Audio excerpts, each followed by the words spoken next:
Gather around. It's time for the show to begin. Ladies and gentlemen, this is... Hey everyone, my name is Jason. Hi friends, it's Desiree Josen. Alright, there were so many matches this year that were just too much. So this won't be a shocker because we've had a handful of really awesome matches that we just can't stop talking about. How many times have these guys fought? Like it's been quite a bit. I've been saying this all year. They're just so great to watch. We saw the heel turn coming, and then when it happened, nice and bloody, both dramatic and beautiful. You are now entering the ring with Chutes and Ladders podcast. Here are your hosts, Desiree and Jason. Chutes and Ladders, AEW Revolution 2026 recap. What's going on, everyone? My name is Jason. Hi friends, it's Desiree Josen. We have returns, debuts, chaos, and one absolutely brutal Texas death match in the main event. We are recapping Revolution. What are your initial thoughts, Des? This was one hell of a pay-per-view with some of the best reviews I have seen in a really long time. We know AEW does not disappoint, but I think this could be one of the best, if not their best pay-per-view that they've ever had. Yeah, you can second out. Social media was on fire last night, especially for the main event, which we'll get to. Mm-hmm. All right, let's kick things off with the women's tag team titles. Des, did this match live up, and what's your grade? Yes, and I'm kind of disappointed, but you know what? It's just business. But Willow and Harley did their best. Willow came in with a shoulder injury, so she was not feeling so hot. And who was it? Cross and Megan Bain took complete advantage of that. And unfortunately, they lost the titles, but I think they did a pretty damn good job holding them. So maybe next time, maybe we'll get some singles out of them. But it was okay, too bad. But it is what it is. So I'll give it like a B. Yeah, I think a B is a good grade. It was a good opener, I would say, overall. I would say too, they're also very good singles competitors also. So I think they were just kind of having fun with it. Yeah. All right, now let's move on to FTR versus the Young Bucks. I know how you feel about the Young Bucks, but we had a couple of surprises in this match. What's your thoughts and what's your grades on this? It wasn't terrible. Their entrances were a little fun. The Young Bucks brought out all of their children, and I thought they were a bunch of just like random little kids in LA. No, those are their kids. And there's like 10 of them just running wild. So I'm sure that was fun for the family. And then FTR comes out with Stokely in a wheelchair. So, but you know what? It was super aggressive and they had some color. And, it was kind of fun to see FTR beating up on the Young Bucks in front of their kids. And it was just, I don't know, pretty brutal, but expected. But, of course, FTR hits their finisher, retains. But that was not the end of it. We got to see Edge or Adam Copeland and Christian Cage come back. So that was pretty fun. But what was really odd was they had the titles and kind of handed them to the Young Bucks. So I'm like, what is that about? And I really hope that they're not, leaning towards them. But it looks like that's what it is. So, yeah, a fun return to see our boys from the 90s back. So I'll give it like a B+.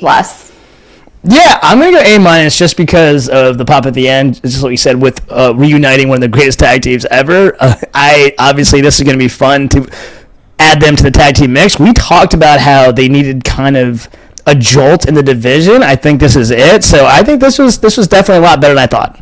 Yeah, boys of the Brood. It's always good to see them. Absolutely. Speaking of surprises, Toni Storm versus Marina. Des, did this match deliver, and what do you think of Ronda Rousey showing up in AEW, which is setting the internet on fire? Very mixed emotions, because I'm not the biggest fan of Ronda Rousey, just because of how she spoke of wrestling, period. So I'm shocked to see her back in a ring like this. But of course, we love Toni. Toni does no wrong in our eyes, and she really shocked the hell out of Marina. She bit her feet, and I think she also bit her nipples too, which I'm like, Tony, keep doing what you're doing. You're doing such a great job. And as, of course, she pins her and she wins. And as she's trying to bask in the glory of victory, Ronda Rousey brings her ass out of the crowd and everyone pops. And of course, she is joining the Death Riders. But, that's going to explode across social media. It's going to be such a great surprise. I'm actually shocked that she would come back, but you know what? She wants to challenge Tony and get her ass beat. Let's go for it. So I'll give it like an A- just for the fun of it. Yeah, 100%. We love Tony. She does no wrong in our eyes. Listen, this definitely set social media on fire and the internet on fire. A lot of people did not expect this. I was reading earlier that people in WWE did not expect it. No. So I will give them their flowers for keeping us on our toes. The only thing that is kind of like, okay, I can already see this happening. I know you and I are not going to like this. I have a feeling they're going to have Tony job to Rousey. I think that's probably part of her contract. I don't think a lot of people like it, neither will we. So, but again, she delivers such a strong presence for as far as recognition across the internet and the world, so I can see that happening. But you know what? It could be fun. But yeah, I'm A-. This was a lot of fun. Yeah. All right, now let's talk about Mox versus Takeshita for the Continental Championship. This was actually the match that we were actually probably most looking forward to. Another really fun return here. And how are you feeling about this match overall? What's your grade? I really like this match just because I love them both. But we were really rooting for Takeshita to win. But he had some really awesome strikes, some really good counters. So he kept Mox on his toes, which I really, really love. So they're both really fun, technical, gritty wrestlers. So, there was no doubt that this wasn't going to be a fantastic match. And there was no time limit, so they could just hang out as long as they wanted to beat the hell out of each other. But luckily, Jon Moxley retained, which is okay. I'm fine. So it was pretty good. But we got to see one of our favorite guys, Will Ospreay, come back in like the coolest way too. So I'm so excited he's back. I'm giving that an A just because I love both Mox and Takeshita, but also Will Ospreay. No doubt. This is the match. If it wasn't for the main event, this would probably be match of the night just because of everything you just said. Yeah. I think we're heading towards Ospreay versus Mox. Would be fun, but how fun would it be if there was a triple threat match between all three of these guys? I would be okay with it. Absolutely. 100% an A. This definitely delivered beyond our expectations, in which we already had high expectations. Yeah. All right, now we have Brody King versus Swerve. Again, another return on this match, and this was just another fun match. Like, what grade are you giving this? You know what? This one I didn't know what to expect, but it was just like a pure body match, and I love seeing Swerve like this. And for Brody to be such a big guy, Swerve took him down too. Of course, there's going to be some brutal hits, and what was it? There was exposed turnbuckles. Swerve hit Brody with a deadlift powerbomb. It was just like insane strength. But Swerve had to hit him with the house call 3 times before he could pin him. So, he put up a good fight, but it was pretty solid. So, and then we got to see good old Kenny Omega come to Brody's safety. So that's always fun to see. So, you know what? It wasn't too bad. I'll give it like an A-. Yeah, this is another match where we got to see someone we didn't necessarily expect, and it definitely kind of elevated everything. Again, what's really cool is these matches itself were a lot of fun, but just kind of adding the element of surprise just makes it even better. So yeah, I'm gonna give this an A. I thought this was just great. Yeah. It's great to see the crowd react to these. Yeah. All right, now we have Tekla versus Statlander.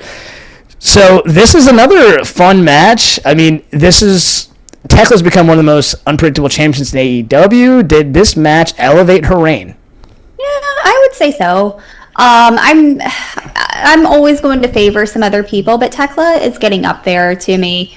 And I'm a big fan of Chris Statlander too, so it's always nice to see her in a position for a title. So she's always a good contender.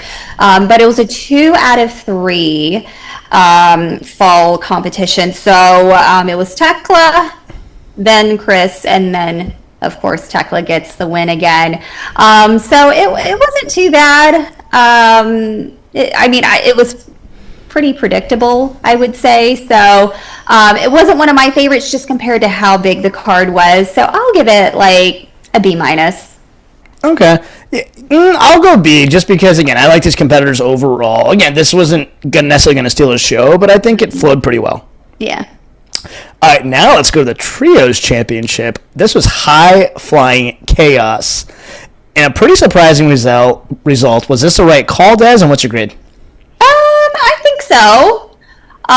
It was very fast-paced, lots of high-flying, very expected. Okada hit a really awesome drop kick that I liked. And I think it was Kevin Knight that bit Okada's finger. I don't know. There's just like some random stuff going on when there's like 6 guys in the ring. But yeah, it wasn't terrible. A lot of agility and strength there. So yeah, and then who was it? Mystico and Jet Speed won. So yeah, not too. It was just more fun than anything to me. So I'll give it like a B. Yeah, but he's a fair grade. You know what? I kind of wish that these high-flying matches would be towards the beginning of the card. Yeah. Just because when you have some of these other matches, it kind of drowns out some of these guys, and these guys are really trying. So, I mean, again, a fun match is just... I kind of just think that like it's a good jolt of energy in the beginning and to kind of set the pace for everything else. So yeah. All right, now we have Andrade versus Bandito. Some call this the best technical match of the night. Des, what are your thoughts and what's your grade? You know what? With Andrade, I just laugh now because of his thing now where he comes out and flirts with the girls and does the selfies. So that's like the one thing I'm just laughing at the entire time. And then how they like strip off the pants into their trunks. And I'm like, what are y'all doing? But overall, yeah, it was a decent technical match. Was it my favorite? No, but it wasn't terrible. So I would say, and I think it's just because it was towards the end too, where, like you mentioned, it can get left behind a little bit. So in my eyes, it was. So I would give it like a B. Okay. Yeah, B's a fair grade. I was actually just going to say the same thing. Yeah, I think these matches should be towards the beginning of the card. Or, again, you don't have to throw them in a pay-per-view if you have so many other matches. Yeah. But we've been very vocal about that previously and they haven't listened to us. So maybe eventually they'll get it. Yep. All right. Now with the Tornado Trios match. This was absolute chaos. Skateboards, submissions, nonstop action. Did this match add to the show or just feel like extra chaos? I mean, it was very close to end with the bang. I liked it. It wasn't terrible. When you put, who is it? Darby Allin, Roderick Strong, and Orange Cassidy. Was it Orange Cassidy? Yeah. In there, it's like you're going to get pure entertainment and chaos, especially with Darby, because he immediately just throws himself around. But I believe he was like chained to a turnbuckle at one point in the corner. And just coffin drop off after multiple coffin drops from him. And then, they were in and out of the ring. I think one of the guys got tied up to the ramp and he couldn't get out. And then who was it? Clark was left by himself. And then all 3 of them hit him with a finisher and got him. So, pretty brutal, pretty fun to watch. You can't complain. So I'll give it like an A- B+. Yeah, fair grade. Let's be nice. I'll say A-. But yeah, it was definitely chaos. This was fun chaos. I thought everything about it was just, yeah, it was a good time. It's interesting that they put this as second to last because obviously main event was just going to blow this away. But yeah, you know what? A-. Yeah. All right. Now, one of the greatest matches in AEW history. This has one of the most colorful matches I've ever seen outside of ECW. We have the War, the Texas Death Match, barbed wire, broken glass, chains, explosions, over 40 minutes of brutal storytelling. In the end, MJF gets the win. Which is what we called Dez. Where would you grade this? I absolutely love this. I really did. I love both guys, but I'm a huge MJF fan.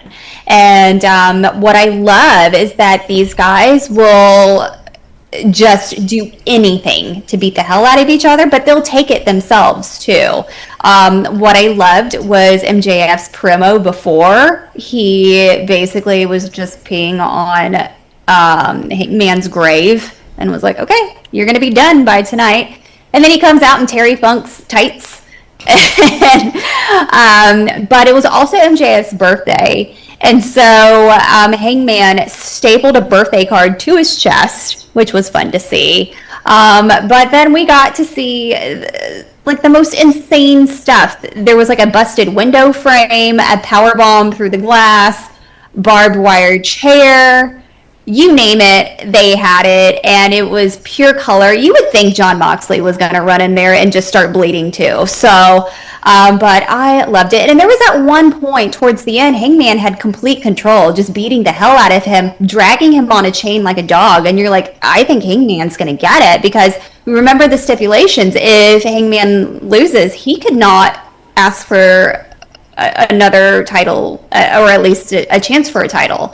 So, you know, at one point, what is it? MJF gets the diamond ring, and then puts the collar around him, and then he has a count out at 10. So I mean, he didn't pin him, he didn't submit him, he just laid there and he just was out. So I mean, I'm happy MJF won. Too bad for Hangman, but I just feel like he's just a better champion at this point. Yeah, listen, this is a match we're going to talk about for a very long time. Definitely up there as far as great, one of the greatest in AEW history. This was just, wow. I mean, definitely, you could argue this is MJF's best match. You could argue it's Hangman's best match. But this was just, I mean, some of the stuff that they were doing, you're like, whoa, putting barbed wire and treating it like floss and then choking him out with the dog collar. I mean, this is like old school Japanese, somewhere between like old school Japanese and ECW. This is insane. So obviously A+. Yeah, A+, right? I mean, this is not, 100%, yeah. Oh, man. All right. Now we're going to do what we call the Revolution meter, which is basically a lightning round. Desi, ready? I guess. All right. Match of the night. Oh, we already know MJF and Hangman. Most shocking moment. I'm gonna say, I mean, it was, you know what, Ronda Rousey. Yeah, I'll go with Rousey as well. Yeah. All right. Biggest surprise return, obviously Rousey. That, or if we're counting returns, not debuts, I would say Will Ospreay. Ooh, love it. Yeah. Most brutal spot. I would say it would be MJF putting the syringe in Hangman's mouth and then watching the rest of the crowd be like, ugh, what's that? Yeah, that set the internet on fire for sure. All right, future feud you're most excited for?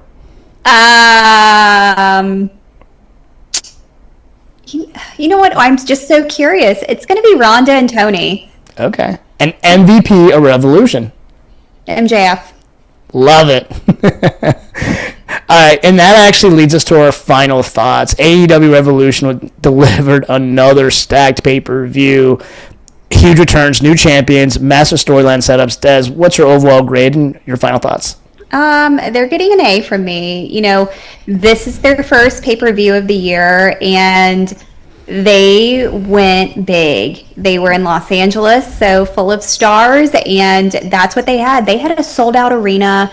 They had debuts, they had returns, and really awesome championship matches where people retained and also belts changed hands. So I think that right there tells you that is just best overall expectations there. So they did a fantastic job. So A. 100%. This gets an A. We made fun of the fact that they didn't set this up properly. I'm still standing strong on that. They had months to actually... They could have built out some of these storylines that would have made it better outside the main matches that we saw.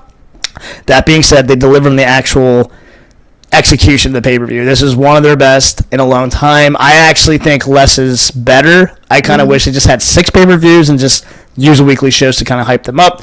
But yeah, this is definitely getting it. This is actually one of the... This may go down as the best pay-per-view of the year. If there are better pay-per-views at the end of 2026 when we do that show, that'll be impressive. Yes. I'm excited. 100%. All right, that actually wraps up this episode. Give us your grades for Revolution. Shoot us a DM at the Shoots and Ladders. Like always, please like, share, and subscribe both on YouTube and Spotify. Once again, my name is Jason. I'm Desiree Josen. All right, until next time, have a blessed day and a blessed week. Have a great week. Bye, friends. This has been Shoots and Ladders. Follow us for more content.